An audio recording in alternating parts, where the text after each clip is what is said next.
Kami melihat bahwa satu-satunya oknum yang tidak pernah berdusta terhadap kami adalah Engkau. Satu-satunya oknum yang tidak pernah meninggalkan kami adalah Engkau. Satu-satunya oknum yang tidak pernah mengkhianati kami adalah Engkau. Satu-satunya oknum yang selalu available, selalu siap sedia ketika kami berteriak minta tolong, yang selalu siap untuk menolong kami. Satu-satunya oknum yang selalu memberi kami kekuatan. Satu-satunya oknum yang selalu mendampingi kami. Kami sudah lihat sepanjang tahun 2022, banyak masalah, banyak pergumulan hidup terjadi, banyak pergulatan kehidupan terjadi. Tetapi kami memandang kembali kepada Engkau. Engkau sungguh-sungguh Bapa yang setia. Bahkan orang tua kami pada suatu waktu akan meninggalkan kami, entah karena dipanggil kembali ke pangkuan Bapa atau karena pergi bepergian jauh. Tapi ada satu oknum, yaitu Engkau, yang senantiasa ada bersama kami, tidak pernah meninggalkan kami sedetik pun. Kami bersyukur untuk kesetiaan-Mu Tuhan. Kadang kami melupakan Engkau, kadang kami melalaikan Engkau, kadang kami mengabaikan Engkau. Tetapi terima kasih untuk kesetiaan-Mu yang tidak pernah mengabaikan kami, yang tidak pernah berkejap untuk melihat, memperhatikan kami, yang tidak pernah lelah untuk menjaga kami, yang tidak pernah tertidur untuk melindungi kami. Sungguh Engkau Bapa yang setia. Terima kasih Tuhan untuk kasih setia-Mu yang luar biasa. Hari demi hari kami melihat sempurna kasih setia-Mu. Tolong kami Tuhan untuk melihat betapa hebatnya kasih-Mu kepada kami. Betapa dalam, betapa luar biasanya kasih-Mu kepada kami. Tuhan tolong kami untuk memahami firman-Mu. Roh Kudus, mari Engkau bekerja. Engkau menjelaskan kepada kami firman-Mu, supaya kami kuat dan kami bisa menjalani hari-hari kami ke depan dengan kekuatan dari Engkau. Terima kasih Roh Kudus. Di dalam nama Tuhan Yesus kami berdoa. Amin. Puji Tuhan, selamat tahun baru buat seluruh jemaat yang dikasihi Tuhan. Tahun ini kita punya tema. Tahun ini tema kita adalah maju terus, pantang menyerah. Sepanjang 2023 ini yang menjadi tema kita, yaitu maju terus, pantang menyerah. Tahun 2023 ini seperti yang sudah berapa kali dikatakan bahwa banyak sekali prediksi yang mengatakan negatif tentang tahun 2023. Tetapi kita ingat tema kita sepanjang tahun yang akan kita jalani bersama-sama, yaitu maju terus, pantang menyerah. Saudara mungkin pernah dengar kata-kata, atau saudara sendiri pernah mengatakan, I give up, aku menyerah, gua kalah deh, gua pasrah aja deh, apa yang terjadi aja, gua nyerah, gua pasrah, udah deh, let it be, apa yang terjadi terjadilah. Itu kata-kata yang sering kita dengar, mungkin pernah keluar dari mulut kita. Generasi sekarang ini disebut generasi strawberry. Semua suka strawberry, suka makan strawberry, buah strawberry, suka ya, asam manis ya. Gizinya tinggi banget. Saya udah pakai kacamata, jadi kadang-kadang saya cari di Google gimana caranya supaya mata jadi makin bagus. Saya baca ada dokter yang mengatakan banyak makan yang mengandung berry, strawberry, blueberry, blackberry, semua yang mengandung berry itu katanya bagus banget buat mata. Salah satunya stroberi, makanya saya coba beli stroberi untuk kemudian makan, tapi asam banget rasanya ya, asam. Nah itu stroberi sangat bergizi, tetapi kalau saudara remas aja sedikit, hancur. Jadi generasi sekarang sering disebut generasi stroberi. Artinya penuh gizi, multi talent, banyak talentanya, banyak kapabilitasnya, pintar-pintar, hebat-hebat, banyak sekali skillnya, kemampuannya, IT hebat, itu stroberi ya. Tetapi ketika diremas, ketika menghadapi masalah, langsung apa? Gue nyerah deh. Atau apa lagi? Aku kalah, pasrah. Gue kagak bisa apa-apa. Atau putus asa, langsung apa? Dia langsung give up, langsung stres. Itu yang dikatakan generasi stroberi. Generasi yang tidak tahan banting. Generasi yang tidak tangguh. Walaupun full talent, multi talent, penuh kapabilitas, pintar, penuh dengan skill, tetapi tidak tangguh. Itu ciri-ciri dari generasi sekarang, yaitu generasi strawberry. Nah bagaimana itu? Kalau generasi seperti itu bagaimana kita bisa melaksanakan tema kita ini, yaitu maju terus, pantang menyerah. Bagaimana caranya? Supaya kita semua itu menjadi penuh gizi seperti stroberi, sangat bermanfaat, potensial, saudara punya karunia yang luar biasa bisa dikembangkan. Bagaimana caranya tetapi tetap tangguh? Bagaimana caranya? Nah, sesuai dengan tema kita ini, ayatnya ada di dalam 1 Korintus 16 ayat 13 sampai 14. Waktu ulang tahun CWS waktu lalu ada pembahasan tentang ini, tapi saya ingin membahas juga dari sudut pandang yang berbeda. Jadi 1 Korintus 16 ayat 13 sampai 14, di situ merupakan rahasia bagi kita bagaimana kita bisa menghadapi tahun ini, tahun 2023 yang penuh dengan tantangan, yang penuh dengan ramalan negatif dari begitu banyak cendekiawan ekonomi dan pakar-pakar tata negara, ahli-ahli politik yang sudah memberikan ramalan-ramalan yang negatif. Tetapi firman Tuhan ini menjadi landasan bagi kita untuk menghadapi tahun 2023 dengan tangguh. Yaitu generasi yang maju terus dan generasi yang pantang menyerah. Generasi lawan dari generasi strawberry, ya. Bagaimana caranya? Kita akan lihat dalam 2 Korintus pasal 16, 2 Korintus pasal 16 ayat 13 sampai 14.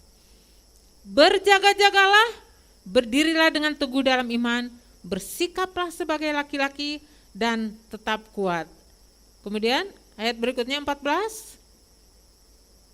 Ayat 14 ditampilkan. Ayat 14. Lakukanlah segala pekerjaanmu dalam kasih. Jadi ini jadi landasan kita untuk menghadapi tahun 2023. Poin yang pertama adalah ayat 13a, berjaga-jagalah. Bagaimana supaya kita bisa tangguh menghadapi tahun 2023 yang penuh dengan misteri. Baik itu dalam kehidupan pribadi kita, kehidupan keluarga kita, kehidupan pekerjaan kita. Bagaimana kita bisa supaya kita bisa tangguh? Yang pertama adalah berjaga-jagalah. Saya tahu Bapak Ibu di sini semua bawa tas. Benar? Semua bawa tas? Pak Bapak-bapak di sini bawa tas? Bawa tas? Enggak, bapak-bapak rupanya enggak bawa tas. Tapi bawa dompet ya? Bawa dompet. Bapak Pendeta Beni bawa dompet? Bawa katanya, kalau dompet bawa. Bawa HP? Bawa, semua tunjukkan HP, bawa. Kemudian kalau bapak-bapak atau ibu-ibu mau pergi ke toilet atau mau pergi keluar sebentar, pasti bapak-bapak ibu-ibu perhatikan apa? Tas atau dompetnya atau HP-nya. Karena apa? Bapak-bapak dan ibu-ibu pasti mau menjaga barang yang berharga. Karena itu adalah barang berharga kepunyaan Bapak Ibu. Itu sebabnya Bapak Ibu dan menjaga tas dan dompet tersebut. Dikatakan di situ di dalam firman Tuhan, berjaga-jagalah. Nah, di rumah juga saudara mungkin pakai CCTV. Ada di sini yang pakai CCTV di rumah? Ada? Enggak ya. Saya di rumah enggak pakai CCTV. Suatu waktu pintu kami terbuka, kami ingin supaya udara segar, pintu dibuka, kami ke toilet sebentar, ke belakang sebentar, pas cuma sebentar doang, waktu balik HP raib, cepat banget orang masuk dan HP raib. Karena apa? Karena tidak berjaga-jaga. Pintu harusnya ditutup. Kami mau cari siapa ya yang mencuri, nggak bisa dapat karena nggak punya CCTV di rumah. Bahkan sudah punya CCTV, kalau nggak berjaga-jaga kadang-kadang barang raib. Bahkan di gereja pernah terjadi. Ada teman saya, Ibu Pendeta Grace, waktu jabat-jabat tangan selesai, tasnya dia taruh di meja yang ada di situ ya. Jabat tangan. Waktu orang sudah pergi semua dan dia lihat tasnya udah raib, nggak ada. Cuma sebentar hilang. Itu terjadi di gereja. Jadi bapak-bapak, ibu-ibu jaga baik-baik tasnya, dompetnya dan HP-nya. Pernah terjadi juga. Karena HP ditaruh sembarangan, akhirnya apa? Raib, hilang. Walaupun ada CCTV susah dilacak. Nah, Bapak Ibu pasti akan berjaga-jaga barang-barang yang berharga. Dan Alkitab mengatakan bahwa ada satu hal yang harus dijaga dengan hati-hati, yaitu hatimu. Dalam Amsal 4 ayat 23, jagalah hatimu dengan segala kewaspadaan, karena dari situlah terpancar kehidupan. Jadi poin yang pertama, supaya kita menjadi tangguh menghadapi tahun 2023, yang pertama adalah berjaga-jagalah. Dan Alkitab mengatakan bahwa yang paling penting yang harus dijaga adalah hati kita. Dalam King James Version dikatakan, jaga hatimu dengan penuh kerajinan, dengan rajin. Ibu-ibu di sini ada yang suka ke salon? Ada ya yang suka ke salon? Saya lihat orang-orang yang banyak uangnya sering pergi ke salon, sering treatment wajahnya, ada pengencangan bagi yang sudah mulai kendor, bagi yang ingin menjadi wajahnya lebih putih, dia buat kulitnya menjadi lebih putih, ya. Rajin merawat tubuhnya. Bahkan ada yang rajin merawat kukunya, apa sih namanya yang di salon kuku? Pedicure rajin banget, dirawat, semua tubuhnya dirawat dengan hati-hati, dengan rajin banget. Tapi King James Version mengatakan, apa yang harus dirawat dengan penuh kerajinan, dengan sangat rajin, dengan rajinnya tuh harus full maksimal. Ada di sini mungkin anak-anak muda yang rajin banget untuk belajar. Sampai dia dapat cum laude, bagus, rajin belajar, bagus. Ada yang rajin untuk posting di Facebook, ada yang rajin. Ada yang rajin untuk berlatih musik, itu bagus, very good. Ada yang rajin untuk merawat rumahnya, bagus, very good. Ada yang rajin masak, dia rajin sekali masak, pagi-pagi banget. Anak-anak bangun, di meja sudah penuh dengan makanan. Anak-anak senang banget karena orang tuanya rajin masak. Bagus, rajin, full, kerajinannya full. Itu penting. Tetapi Alkitab mengatakan dalam versi King James, nomor satu yang perlu kerajinan maksimal, kerajinan tingkat tinggi, yaitu jaga hatimu dengan penuh kerajinan. Kalau saudara rajin mandi itu perlu, supaya apa? Waktu saudara keluar kelihatan rapi, bersih, tidak bau. Itu penting, rajin untuk mandi. Rajin merawat tubuh penting. Tetapi firman Tuhan katakan ada satu yang lebih penting, yang harus maksimal. Kalau keadaan Jakarta, keadaannya tidak stabil atau keamanannya sedang terganggu, terjadi aksi teroris misalnya, maka ada yang namanya siaga 1, ya. Ada siaga 2, siaga 3. Kalau udah sampai di 1 artinya sudah emergency. Demikian juga waktu COVID dulu, waktu COVID kalau udah 1 PPKM level apa tuh yang paling tinggi? 1 ya? 1 apa 2? Atau 3? Pokoknya kalau udah paling tinggi itu artinya itu sudah emergency. Dibutuhkan emergency dan segala kemampuan yang maksimal dikerahkan. Kalau ada keamanan terganggu, maka kita akan melihat di luar sana banyak sekali ABRI, polisi berjaga-jaga di mana-mana untuk menjaga keamanan. Alkitab mengatakan bahwa ini hal yang emergency. Penjagaan tingkat tinggi itu adalah jaga hatimu dengan penuh kerajinan. Sebab semua hal, segala sesuatu yang mempengaruhi hidupmu keluar dari hatimu. Kalau tidak dijaga, maka yang keluar juga kotor, berbau. Yang keluar juga ya generasi stroberi, tidak tahan banting, tidak tangguh menghadapi masalah-masalah kehidupan. Dalam terjemahan BIMK ditulis, jagalah hatimu baik-baik.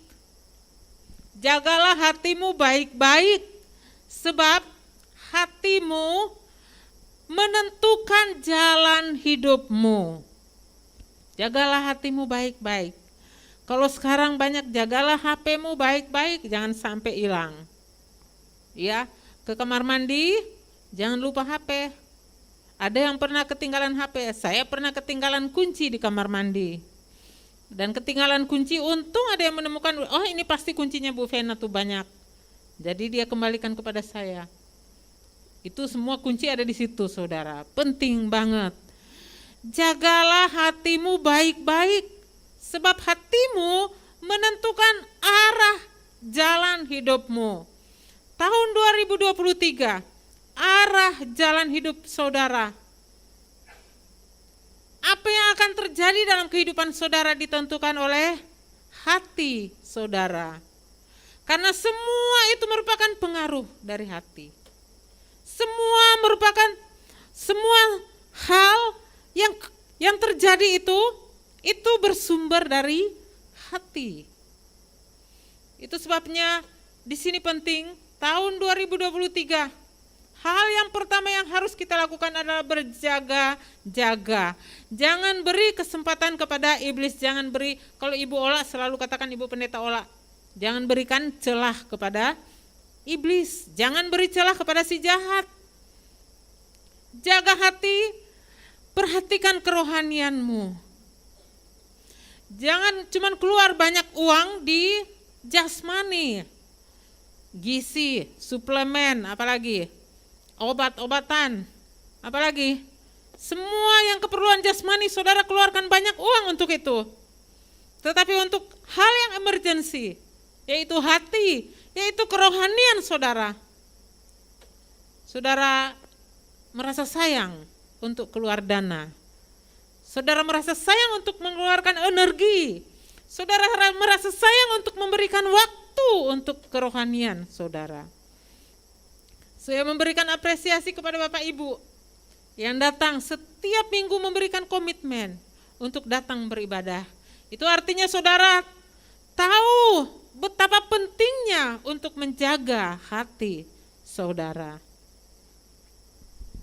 Dalam terjemahan yang lain dikatakan, di atas semua tanggung jawab yang ada, di atas semua urusan, semua tuntutan, semua harga, ongkos atau biaya, di atas semua tugas yang ada, di atas semua tuntutan yang ada, di atas semua perintah yang ada, di atas semua kemampuan yang ada, di atas semuanya itu, jagalah hatimu.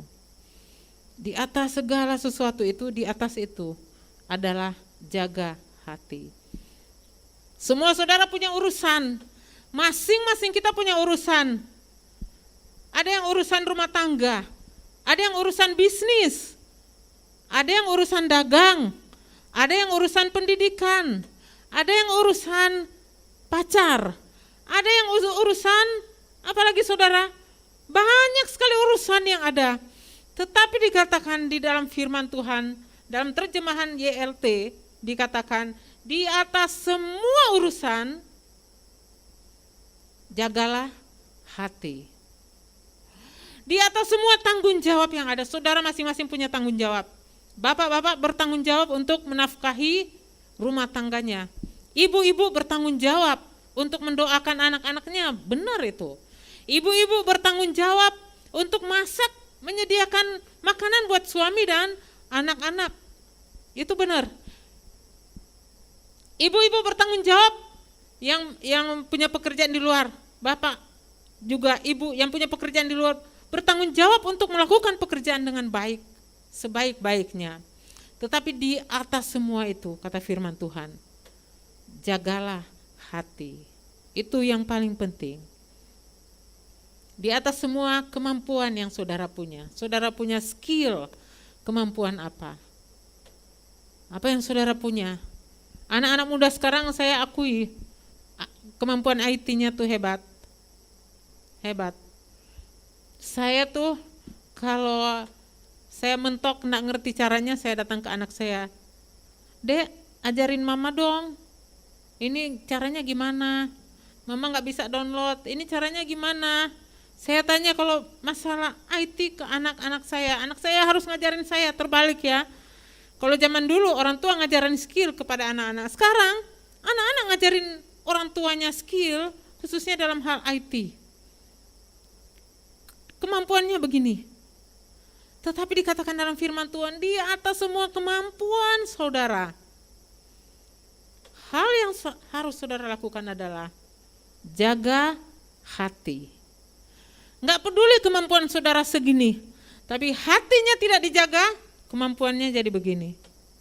Enggak peduli apa bisnis saudara, enggak peduli apa tanggung jawab saudara begini, tapi kalau saudara tidak jaga hati, semuanya jadi begini. Karena di atas semuanya itu adalah yang paling penting, jagalah hati. Perhatikanlah hatimu, pelihara hatimu, rawat hatimu, beri nutrisi kepada hatimu. Kita semua, saya percaya ibu-ibu di sini punya bedak ya di rumah ya. At least punya bedak, punya krim day, saya punya day cream, saya punya night cream, saya kadang-kadang pakai hand body. Kalau mandi pakai sabun, itu kita merawat tubuh kita dan kita kemudian menutrisi tubuh kita. Katanya supaya saudara tidak banyak kolesterol, tidak tinggi kolesterol, bad kolesterol, saudara harus suplai nutrisi tubuh saudara dengan good kolesterol. Apa namanya tuh? Low LDL sama HDL. Ya.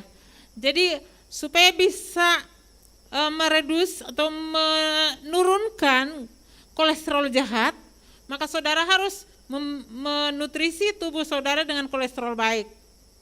Banyak di mana itu? Di apokat. Jadi saya pagi-pagi saya suka makan apokat. tanpa gula.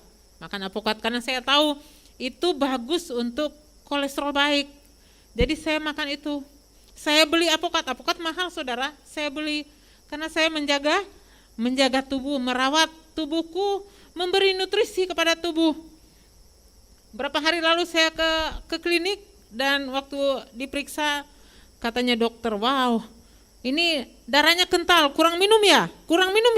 Oh iya ya, saya kurang minum yang banyak ya katanya. Saya merawat, saya ambil termos besar. Anak saya dapat hadiah dari kebaktian jam 6, termos besar. Ya, saya ambil termos besar itu isi air supaya bisa diminum, selalu minum air yang banyak. Dirawat, diberi nutrisi tubuh kita. Suplemen, vitamin. Dokter kemudian memberikan saya omega apa tuh? Omega 6 atau apa tuh? Omega pokoknya. Diberi nutrisi supaya tubuh saya menjadi sehat. Saudara harus merawat hati saudara, beri nutrisi supaya sehat. Caranya beri nutrisi bagaimana? Dengan mengkonsumsi firman Tuhan. Baca Alkitab, renungkan firman Tuhan siang dan malam. Berbahagialah orang yang membaca dan merenungkan firman Tuhan siang dan malam. Ia akan seperti pohon yang ditanam di tepi aliran air. Apa saja yang diperbuatnya berhasil. Rawat kerohanian saudara, rawat hati saudara dengan memberi nutrisi, yaitu firman Tuhan. Firman Tuhan itu luar biasa. Hidupi hati saudara. Jaga hati saudara, pelihara hati saudara dan hidupi hati saudara dengan cara apa? Menghidupinya dengan firman Tuhan. Tidak ada cara lain. Sekarang ini udah jarang ya. Banyakan di HP ya. Banyakan di HP. Dengerin firman Tuhan dari HP. Kalau lagi di mobil, putar firman Tuhan. Baca Alkitab kalau punya buku seperti ini, kitab seperti ini. Kalau lagi nyetir atau saudara lagi bekerja seperti saya lagi masak misalnya, saya lagi cuci piring, saya lagi mencuci dan kegiatan-kegiatan rumah tangga yang lain, saya putar dari YouTube, yaitu firman Tuhan. Saya dengerin firman Tuhan. Karena apa? Saya tahu itu penting untuk menghidupi hati saya, untuk menjaga hati saya, untuk memelihara hati saya supaya kuat. Cuma bisa dari firman Tuhan. Jadi kalau saudara mau tangguh di tahun 2023 ini, jagalah hatimu baik-baik, berjaga-jagalah. Jangan beri kesempatan kepada iblis. Kalau kita tiap hari mengisi waktu kita hanya untuk tubuh, hanya untuk jasmani, hanya untuk kesenangan mata. Kalau kita anak-anak muda yang ada di sini, kalau kita hanya game melulu, kalau kita hanya media sosial melulu, dan kita melalaikan firman Tuhan, artinya bahwa manusia rohani saudara makin kurus, manusia jasmani saudara, kedagingan saudara makin gemuk, makin berkuasa atas saudara. Tapi kalau saudara mau tangguh di tahun 2023, hargailah firman Tuhan, karena firman Tuhan itulah yang menutrisi hati saudara, sehingga hati saudara menjadi baik dan sehat. Yang kedua, kalau saudara mau supaya saudara bisa maju terus dan tidak mengenal kata menyerah, maka yang kedua adalah berdirilah dengan teguh di dalam iman. Saudara harus percaya, saudara yakin bahwa saudara bisa menghadapi tahun 2023 ini day by day. Oleh karena iman kepada siapa? Kepada Yesus Kristus. Iman kita kepada Yesus Kristus pada waktu saudara datang kepada Tuhan, Tuhan aku percaya kepada Engkau, Engkau adalah Tuhan dan Juru Selamatku. Aku menerima Engkau sebagai Tuhan dan Juru Selamatku, masuklah dalam hatiku, jadilah sebagai Tuhan dan Juru Selamatku. Pertama kali dimulai dengan iman. Berikutnya, ketika saudara menjalani hari-hari dalam kehidupan saudara, step by step, hari demi hari, saudara lakukan itu di dalam iman kepada siapa? Kristus. Banyak perkara, banyak masalah yang ada di dalam kehidupan ini yang saudara harus taruh iman saudara kepada Kristus. Karena dia yang akan intervensi setiap masalah yang saudara sedang hadapi. Tahun 2023 ini akan banyak hal, akan banyak persoalan yang harus saudara hadapi dan kemudian saudara harus selesaikan. Kalau saudara yakin kepada Tuhan Yesus, maka saudara bisa menjalani hari-hari itu dengan tangguh tanpa mengenal kata menyerah. Karena iman saudara tertuju kepada Kristus. Dimulai oleh iman, dijalani dengan iman kepada Kristus, bukan dengan kemampuan sendiri. Ada orang yang pikir waktu dia sudah percaya kepada Yesus, dia menjalani hari-harinya dengan kemampuan sendiri, berusaha dengan kemampuannya sendiri, dan tidak meminta pertolongan Tuhan di dalam hari-harinya. Itu sebabnya kemudian dia merasa gagal. Aduh, kenapa aku gagal ya? Karena apa? Karena tidak menyerahkan segala sesuatu ke tangan Tuhan Yesus.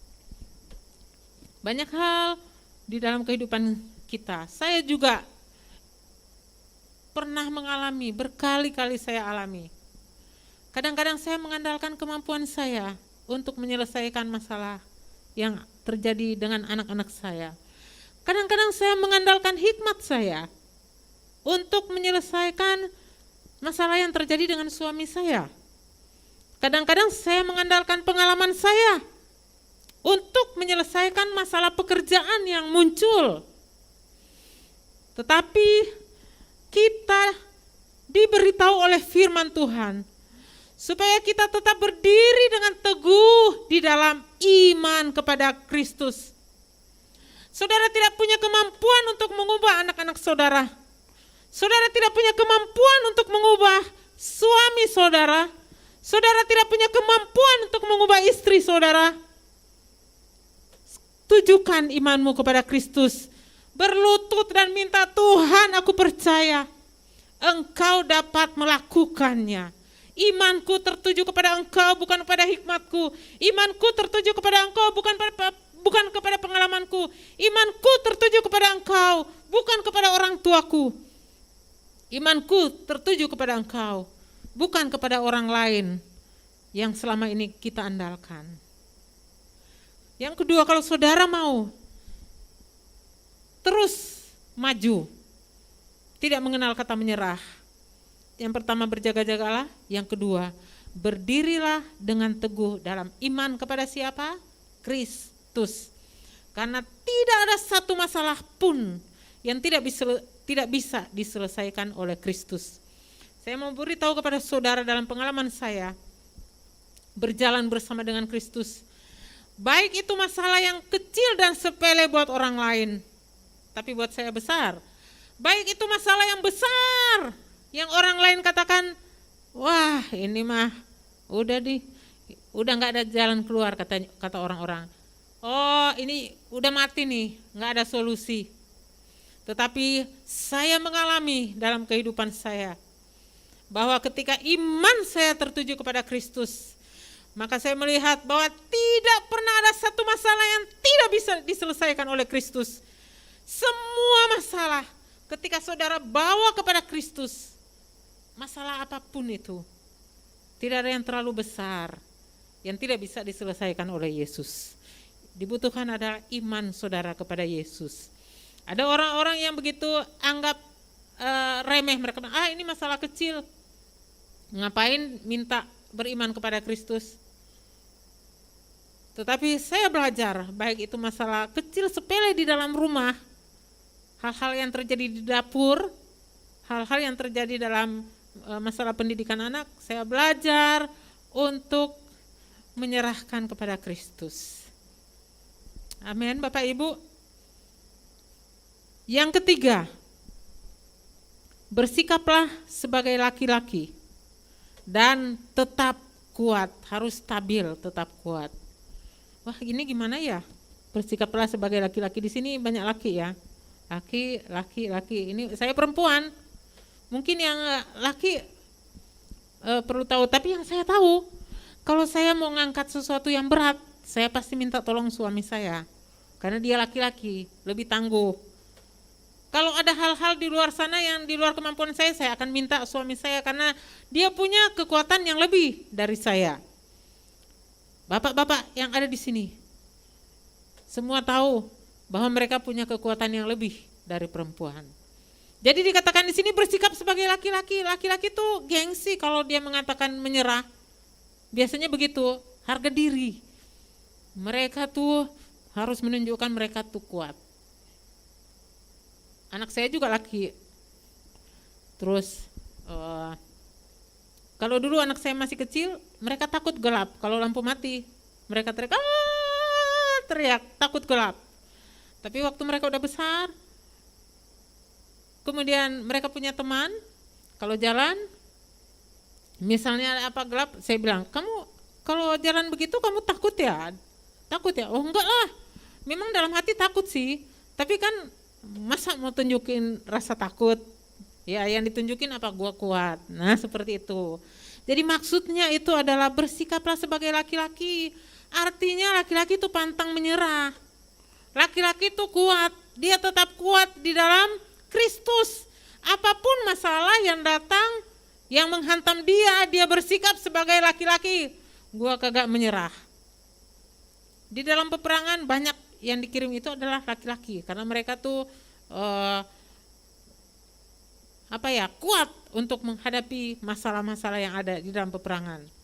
Jadi tetap bersikap sebagai laki-laki dan tetap kuat atau stabil. Tetap di sini Ibu Ola pernah menyampaikan firman Tuhan ini, tetap.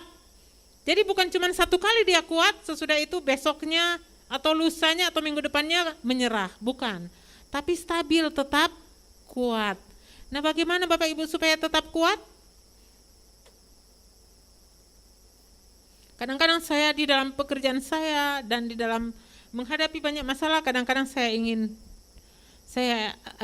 pikir aduh rasanya lemah banget, gimana ya kalau besok mau kerjakan ini, saya perlu kekuatan ekstra dari Tuhan. Nah ayat-ayat ini sangat menolong saya. Dalam ayat Yesaya pasal 40 ayat 29, dia memberi kekuatan kepada yang lelah dan menambah semangat kepada yang tiada berdaya. Orang-orang muda menjadi lelah dan lesu, teruna-teruna jatuh tersandung, tetapi orang-orang yang menanti-nantikan Tuhan mendapat kekuatan baru. Mereka seumpama Raja Wali yang naik terbang dengan kekuatan sayapnya. Mereka berlari dan tidak menjadi lesu. Mereka berjalan dan tidak menjadi lelah. Jadi rupanya ini rahasia kekuatan. Rahasia supaya saudara dan saya tetap kuat. Tidak hanya sekali-sekali kuat dan banyak hari yang lain menyerah. Tidak, tetap kuat selama 365 hari di tahun 2023. Saudara dan saya tetap kuat. Kerohanian, hati saudara sehat dan saudara berdiri teguh. Berdiri dengan teguh seperti laki-laki. Rahasianya supaya saudara tetap stabil day by day selama 365 hari adalah menanti-nantikan Tuhan. Ketika saudara menanti-nantikan Tuhan, saudara akan mendapat kekuatan baru. Bahkan saudara, orang yang menantikan Tuhan itu dikatakan dia lebih kuat daripada teruna. Teruna itu anak-anak muda. Sini banyak anak muda. Ada Joshua, mana Joshua?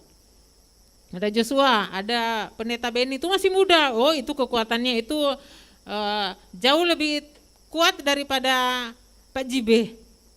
Jauh lebih kuat dari beliau. Karena ini teruna-teruna yang ada. Tetapi dikatakan bahwa mereka yang menanti-nantikan Tuhan memiliki kekuatan yang jauh lebih daripada para teruna. Mereka berlari enggak lesu, mereka berjalan enggak menjadi lelah. Karena apa?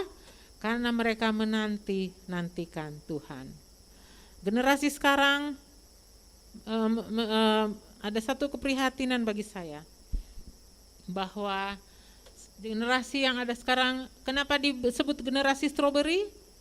Ketika diremas langsung remuk, langsung hancur, karena tidak belajar untuk menantikan Tuhan.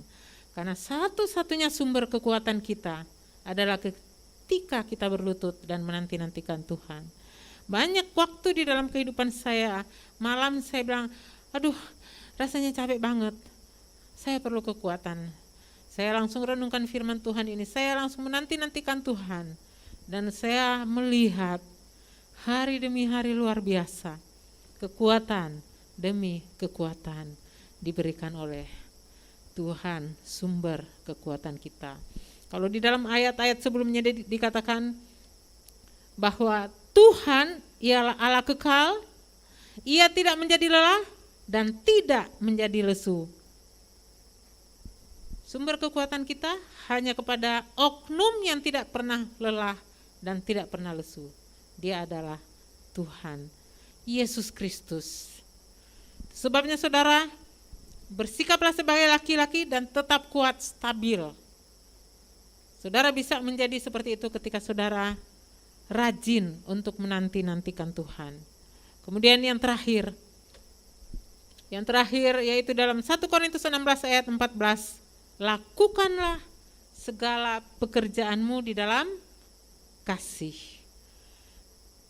Semua yang kita lakukan atas dasar kasih selalu berhasil. Jadi ini tema yang sangat besar kalau kita akan bahas tentang kasih. Tetapi di tahun 2023 ini saudara, mari saudara, apapun pekerjaan yang saudara lakukan, jangan bersungut-sungut. Lakukanlah dalam kasih. Baik itu pekerjaan rumah tangga, pekerjaan-pekerjaan yang sepertinya membosankan, tetapi lakukanlah itu dalam kasih. Ketika saudara melakukan di dalam kasih, selalu ada hasil. Karena kasih satu-satunya hal, kasih yang tidak pernah tidak membuahkan hasil. Apapun yang saudara lakukan di atas dasar kasih, maka itu akan membuahkan hasil yang luar biasa. Amin Bapak Ibu. Jadi pada 2023 ini, supaya kita tetap maju terus dan tidak mengenal menyerah, maka berjaga-jagalah, jaga hati, seperti yang Ibu Ola katakan, jangan beri celah kepada si jahat. Berjaga-jagalah, dan yang kedua, berdiri dengan teguh di dalam iman kepada Kristus. Yang ketiga, bersikap sebagai laki-laki dan tetap kuat, karena saudara menantikan Tuhan tiap hari. Kemudian yang keempat, lakukanlah segala pekerjaanmu di dalam kasih. Maka saudara akan menemukan bahwa saudara akan terus maju dan tidak pernah mengenal kata menyerah. Semua itu dapat kita lakukan di dalam Kristus yang memberikan kepada kita kekuatan. Amin. Kita akan berdoa.